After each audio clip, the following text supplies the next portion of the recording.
हमारे माता पिता ने हमारे लिए अलग अलग पेशों के बारे में जानकारी देने वाली किताब खरीदी है। चलो हम साथ में पढ़ते हैं। ये तो अस्पताल है। इधर चिकित्सक काम करते हैं ना। चिकित्सक यानी डॉक्टर बीमार और आहत लोगों की मदद करते हैं और उन्हें बेहतर महसूस कराते हैं। उन्हें बहुत मेहनत करना होता है। क्या आप जानते हैं कि डॉक्टर बनने के लिए 12वीं कक्षा के बाद 10 साल की पढ़ाई करनी होती है। वे जीव विज्ञान और शरीर के बारे में सीखते हैं। बहुत प्रकार के डॉक्टर्स होते हैं। बच्चे के लिए पीडियाट्रिशियन और दांत के लिए डेंटिस्ट। सच में मुश्किल काम है, लेकिन वो लोगों की मदद करते हैं और उन्हें बचाते हैं। पता है, मैं पिछले हफ्ते ही डॉक्टर के पास गई थी क्योंकि मुझे बुखार था। मैं डरी हुई थी, लेकिन उनके प्रशिक्षण के कारण मुझे बेहतर महसूस हुआ। चलो देखते हैं अगला पेशा क्या है। मंच पर इन सभी संगीत वाद्य यंत्रों को देखो।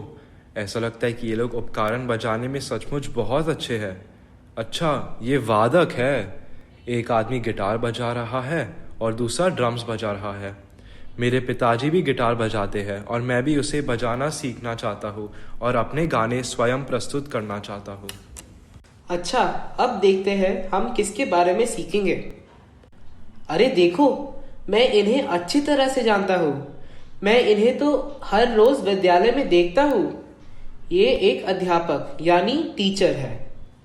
हमारे शिक्षक हमें पूरी दुनिया की चीज़ों के बारे में ज्ञान देते हैं। हमें सिखाने के अलावा वे अपनी सलाह और मदद से हमें बेहतर इंसान बनाने में मदद करते हैं। स्कूल में मेरे शिक्षक वास्तव में दयालु और जब भी मुझे ज़रूरत पड़ती है वे मेरे मदद करते हैं। मेरे शिक्षक हमेशा पाठ को मज़ेदार बनाते हैं। मुझे आमतौर पर गणित करना पसंद नहीं है, लेकिन मेरे गणित शिक्षक बहुत रोचक तरीके से पढ़ाते हैं। चलिए देखते हैं अगला पेश कौन सा है। इस वर्ष मुझे अपने जन्मदिन के लिए बहुत सारी किताबें मिले हैं और मैं उन सभी को पढ़ने का इंतज़ार नहीं कर सकता। मुझे कहानियाँ पढ़ना बहुत पसंद है। मेरे पसंदीदा 1001 अरेबियन नाइट्स में से है, जो मेरे दादाजी ने दी थी। मुझे कभी पता ही नहीं था कि कोई कहानियाँ लिखता है। मुझे बड़ा होकर बच्चों के लिए लेखक बनना है। क्या यह मज़ेदार नहीं होगा? आगे क्या है? मैं अपने देश में बहुत सुरक्षित महसूस करता हूँ। ये केवल हमारे सैनिकों के कारण ही संभव है। वे हमारे देश की रक्षा करते हैं और सभी को सुरक्षित रखने के लिए अपनी जान की बाजी लगा देते हैं। उन्हें बहुत कठिन प्रशिक्षण लेना पड़ता है और कठिन परिस्थितियों में लड़ना पड़ता है। वे बहुत बहादुर हैं और मैं हमारे सभी सैनिकों की सम्मान करता हूँ। ठीक है, हम आगे क्या देखेंगे? अरे वाह, उन ऊंची इमारतों को देखो।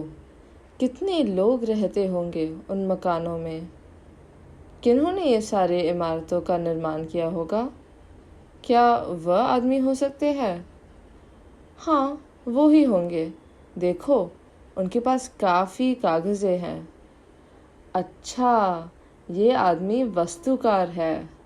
वह घरों और इमारतों की योजनाएं बनाता है। वास्तुकार का काम मज़ेदार लगता है ना? वास्तुकारी में गणित और भौतिक विज्ञान की ज़रूरत है। मुझे चित्रकारी बहुत पसंद है। शायद एक दिन मैं वास्तुकार बन सकती हूँ। चलिए देखते हैं अगला पेश कौन सा है। हाँ, ये तो आसान है। ये एक अंतरिक्ष यात्री यानी एस्ट्रोनॉट है। अंतरिक्ष यात्री वे लोग होते हैं जिनका काम अंतरिक्ष की खोज करना होता है।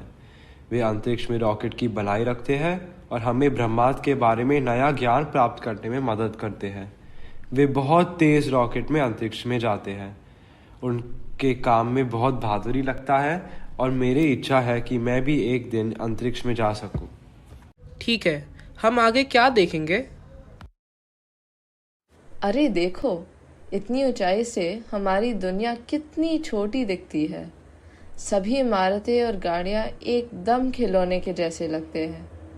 मैंने विमान की सवारी कभी नहीं की है, लेकिन मेरे भाई का सपना विमान चालक बनना है। विमान चालक बनने की तैयारी में वो गणित और भौतिक विज्ञान की खूब पढ़ाई करता है। सोचो कितने सुंदर बादल दिखेंगे ऊपर से नीली आसमान में। मेरे भाई कहते हैं कि बड़े होके हम दोनों विमान चालक बनेंगे और फिर साथ साथ पूरी। आगे क्या है? एक इंजीनियर वास्तव में क्या करता है? इधर तो लिखा है कि इंजीनियर इमारतों से लेके सॉफ्टवेयर तक विभिन्न जटिल प्रकारों और संरचना का डिजाइन, बनावट और रखरखाव करता है। वाह, कितना मजेदार लगता है। हमारे जीवन में हम बहुत सारे मशीनों के इस्तेमाल करते हैं और वे सब हमारे इंजीनियरों बनाते हैं। मैं स्कूल में इन सब के बारे में और अधिक जानने के लिए नहीं इंतजार कर सकता। शायद एक दिन मैं अपनी खुद की मशीन बना सकूंगा।